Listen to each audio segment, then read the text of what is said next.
1990, 1991. I guess what was the Dude, I have no idea. catalyst then? I wasn't even born yet, Jamie. Come on, you got. Like, I mean, dude, I was like 9. You weren't following the two 10-year spread when you were 9 years old.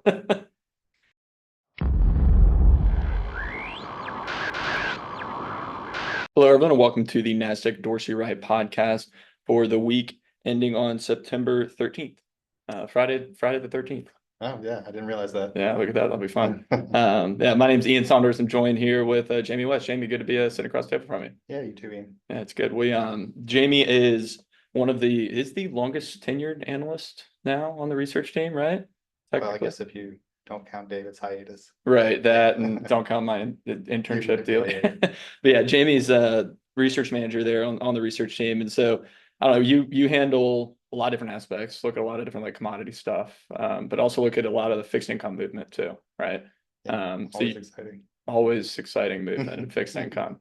And so we felt it was prudent to come in and talk about that, given some of the movement in the fixed income asset class. But before diving into that, I mean, we can kick off like we typically do and just talk about like the movement that we've seen across broader indices over the course of the past week. I mean, you had pretty rough few weeks there for like the S&P, right? Yeah. And then over the last week, we've seen S&P's back in the green. You have NDX up a more percent better than the S&P, so we're just back to normal, right? The video ripped yesterday, and everything's like it was. Is that right? Yeah, well, I mean, I think it kind of remains to be seen whether we're seeing the end of the volatility storm or Right, we're just kind of in the middle of it. right. So yeah, I mean, I think the next few weeks will probably be pretty critical. September always a tough month for equities. Right. So we'll kind of see how the back half of the month goes. And then you do that piece too. I know in the Thursday report over the love hate October can be good, can be very bad. Typically it tends to be extreme, right? Yeah, yeah. It's, obviously we had uh the 1987 meltdown was in October, several other market meltdowns. But it's also called the bear killer because there have been a lot of times where the market has kind of ripped in October.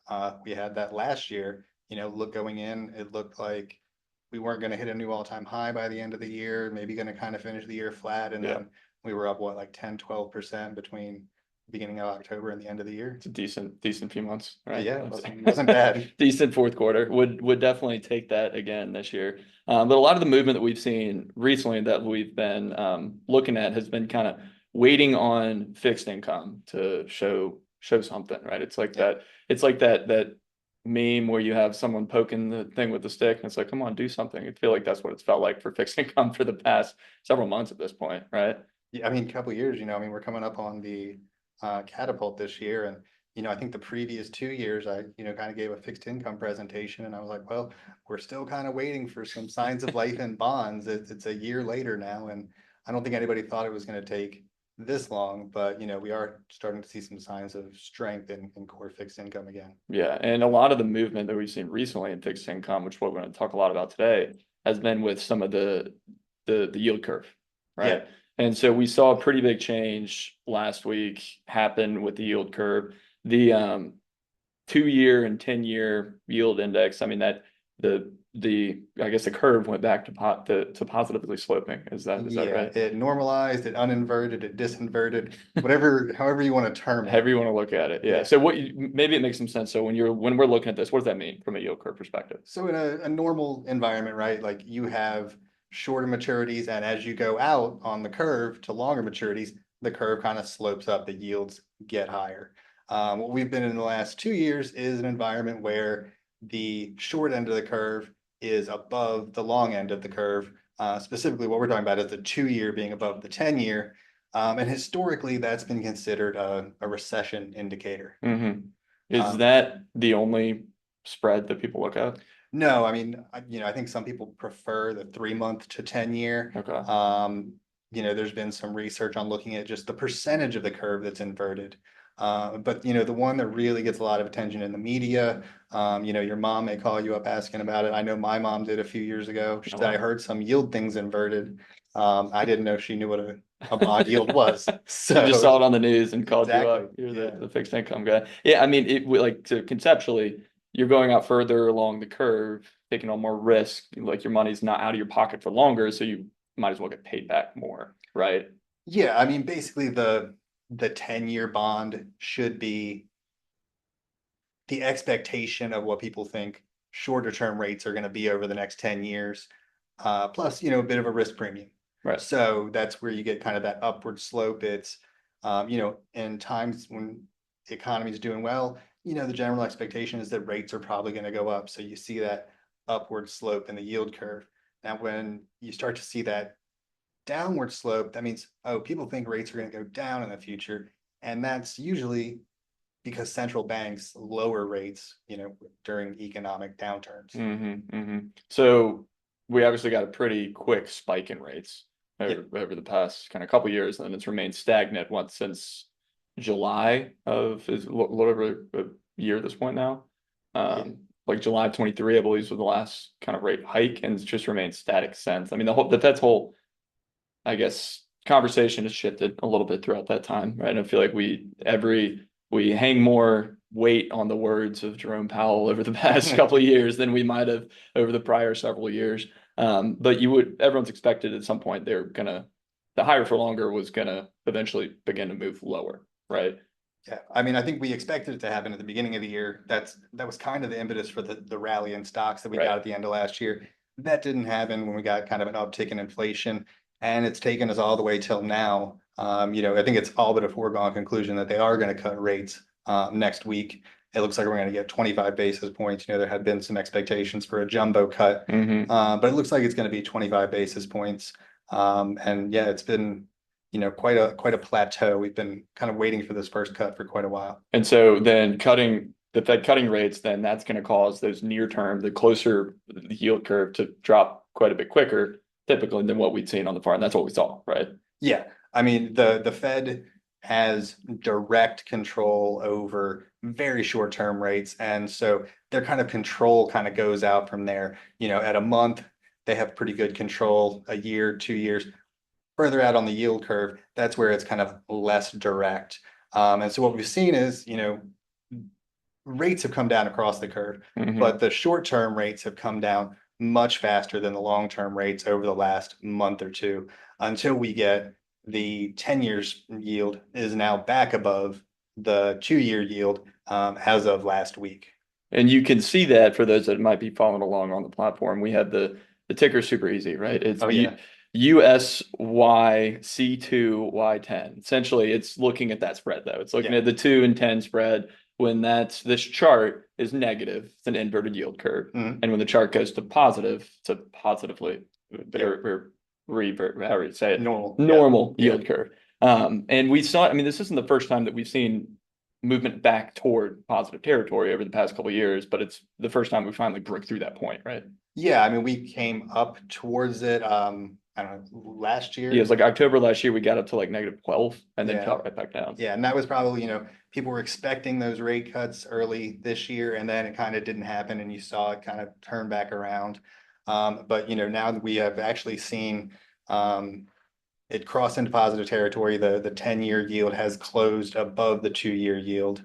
And if you think that the inversion of this yield curve is a recessionary indicator, you might think, well, hey, the normalization is a good thing, right? Conceptually, right? Conceptually, right. But it's kind of, I call it the catch-22 of yield curve inversion. And the thing is that it's not great. At least historically, it hasn't been great.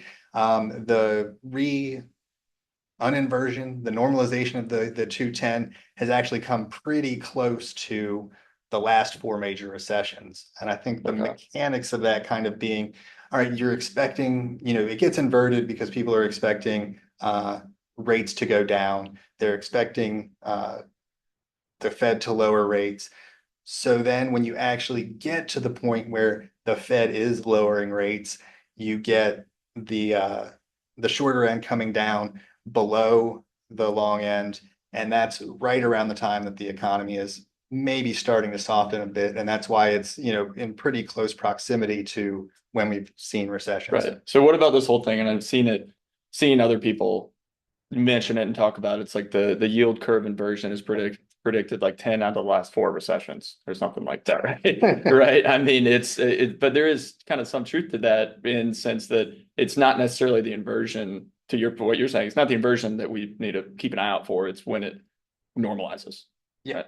Well, and I mean, the guys who are really into the yield curve, they say it has a perfect record. I'm not going to chalk up the COVID recession to, that the yield Because curve. that curve inverted well before. It was like back at the end of 2019, right? It did, and it uninverted right before the COVID recession. Right. But, I don't think we can chalk that one up to normal economic activity and Yeah. that the yield curve predicted that one. I mean, it wasn't wrong, but It wasn't wrong, but it also, yeah, you would have yeah, been I don't think anyone was predicting a pandemic the last time. So we're definitely not predicting a pandemic after this normalization. God, I hope not. Yeah, that but so when you're talking about the different recessionary deal, I mean you had an image, and we'll throw this up on the for those following along on YouTube, we'll throw this along with the this podcast. But for those that are not following along, maybe you're just listening, you're looking at the chart showing that the 210 spread and then recession times, and you do see big spikes kind of outlined in red there, but you see big spikes when those recessions are hitting. Yeah, you can see the recession periods, and then you see the yield curve that's been inverted before it, and then it goes back above zero, and then pretty shortly thereafter you get these recessionary periods, which if you're looking at the chart, are those periods highlighted in red. And so what about, I mean, there was, I think, something too, and you can kind of see it on this chart from the spread. We got the most inverted, like the deepest spread we'd seen in a really long time, if not kind of ever going back, at least through the history that we see in terms of just how wide the spread was between the 2 and the 10, right? Yeah, I mean, I think probably as far back as this chart goes, which is to the early 90s. I don't know what happened in the 70s. I don't know how deep that inversion Yeah. got, but it's definitely the longest inversion that we've had in terms of time. It's been over 2 years now. So it's definitely been the longest inversion. I don't know if it's the deepest that we've ever had, but it Right. was definitely pretty significant. Do you think that means anything moving forward in terms of such a sharp move lower could indicate a quicker, sharper move moving forward? It's taken so long to get back to this point. Does that mean we're off to the races from now in terms of the normalization of the yield curve, or what do you think that kind of looks like? Well, I go back to, the long-term yield should be kind of where people expect short-term yields to be over that period. So, I think right now the Fed futures market pricing in about 150 basis points in cuts from where we are right now. Mm-hmm. And that's about where the 10-year is. So, if we don't go any lower than that, then bonds may have kind of had their run for right now.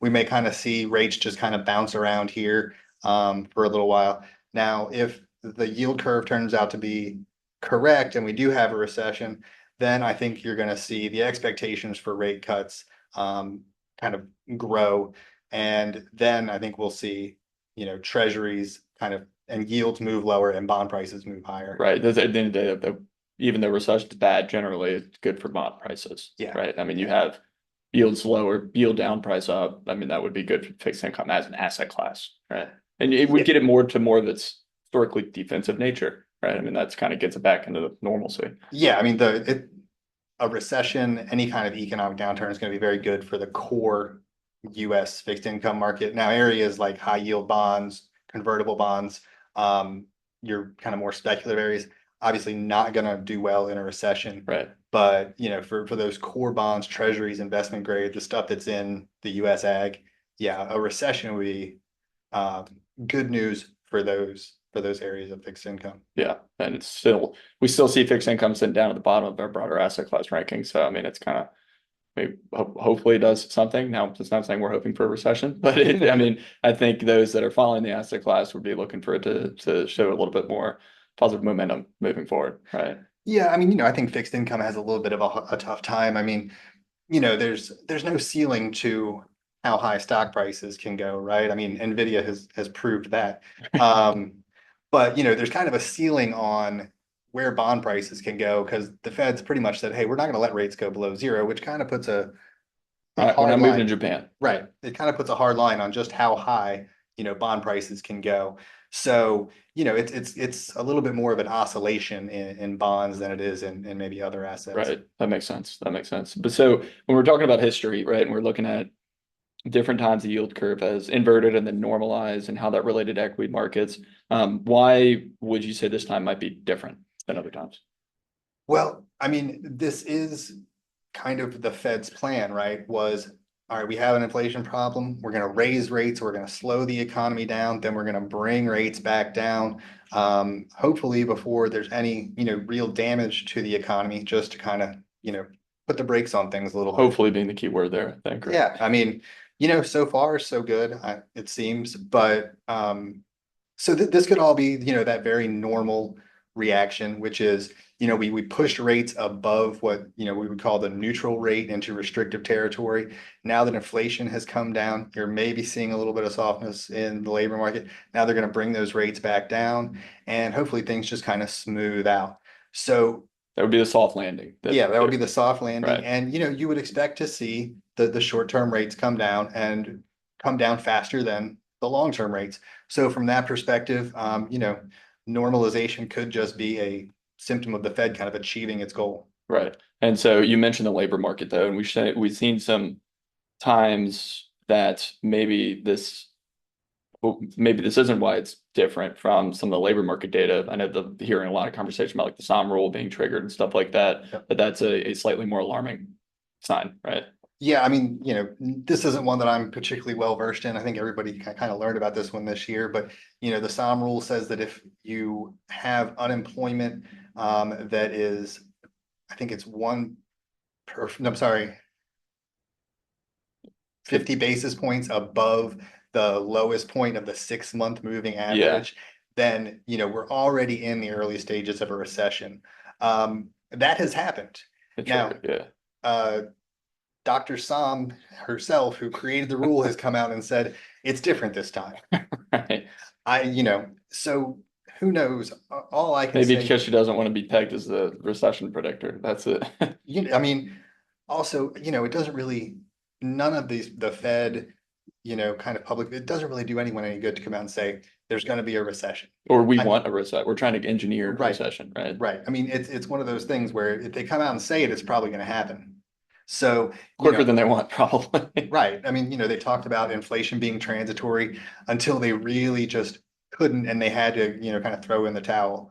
Now, I'm not saying that they're wrong. All I'm saying is, I don't think they ever set out to crash the economy. They're always looking for a soft landing when they're raising rates. So to just say this time is different, it very well could be. But I think there's also the possibility that, history will kind of repeat itself. Right. So Yeah. Well, I mean, that would, if it's a consistency looking for, right? I mean, you said in there, I think you had a note as well. This would be the first time in what, 35 years that the inversion wasn't followed eventually by a recession, right? yeah, I mean, even, if we hadn't had COVID, this might be a different Might be the story. second time. Yeah. But, I mean, COVID kind of, I guess, if you want to look at it that way, saved the perfect record of the yield curve inversion as predicting a recession. I mean, and it was a very short-lived recession, obviously V-shaped recovery in the market, Right. but there was a recession. Yeah. And so this would be, at least I think the first time in 35 years where we've had an inversion that didn't lead to a recession. Yeah, we've seen a lot of firsts in the market over the past 2 years, though. Definitely. So I mean, never say never. No, Yeah. definitely not. And it's not like we're cheering for one direction. I mean, if we're certainly cheering for direction, it would be a lack of a recession. The stock market continues to rip and it keeps moving higher. But I mean, the data is what the data is, right? And we can only go with the historical data, and that's what technical analysis as a whole, what we're looking at. We're going off prior price movement, and that's kind of what we're doing here. It's just going off historical movement, right? Yeah. I mean, all you can do is kind of look at what's happened before, what the market is telling you, and say, well, this looks the same as what we've seen before. Maybe there's some reasons to think it's different, but I think you still have to give it some serious consideration. Yeah, at least on the equity side now. I mean, we're seeing the effects of some of this movement. I mean, you would assume, I think you mentioned it would be a little bit better for like financials moving forward. And we saw financials moving to the top of their Dolly sector rankings. So there is some rotation already on the equity side, not necessarily equities out of first place on our rankings, but we're seeing some churn underneath the hood a little bit, maybe as a result, or at least tangentially alongside some of this movement, right? Yeah, I mean, I think, well, to financials specifically, I think there's a couple of things. First, when the yield curve's upward sloping, that helps banks. I mean, they borrow on the short end, lend on the long end, so they collect that spread. Also, there was a lot of talk about banks' balance sheets. They had kind of had a lot of treasuries forced on them. And all of a sudden, all of those treasuries were underwater. You remember Silicon Valley going out of business. So I think, the drop in yields has kind of lifted those prices. So we're seeing some relief So in there's that. stronger balance sheets for the Exactly. banks, right? And so is like the it's right now it's stronger for financials than it is necessarily weakness for the asset class as a whole. Fair enough, so Yeah, I mean, I think the move that we've seen in the yield curve has kind of benefited financials in a couple of different ways. With they're collecting that spread between the short and the long end. At least maybe when the short end comes down a little bit more, the very short end is still kind of above long-term treasuries, and then also kind of strengthening of those balance sheets. right. So That'll be interesting to see how well that plays out moving forward for sure. yeah, I mean, obviously, banks very sensitive to economic activity, so I think that'll be the bigger story. But right now, it looks pretty good for financials. Yeah, and we'll see how that plays out through the rest of the year. So I think that kind of ran through a lot of different stuff there, and we'll throw some of the charts out that we talk about like on our YouTube channel. But if you have any questions around any of these specifically as well, you're always more than welcome as always to shoot us an email, give us a call, and we'll patch you through to James, and he can tell you all about it. Cool. Yeah, everyone wants to talk yield curves. There we go. That's it. Everyone's talking yield curves this holiday season. Awesome. Well, Jamie, thank you. Thank you for tuning in there. Thank you for coming joining us this week. All right, thanks, Ian. Yeah, and thanks everyone for tuning in this week. We'll be back touch base on any action next week.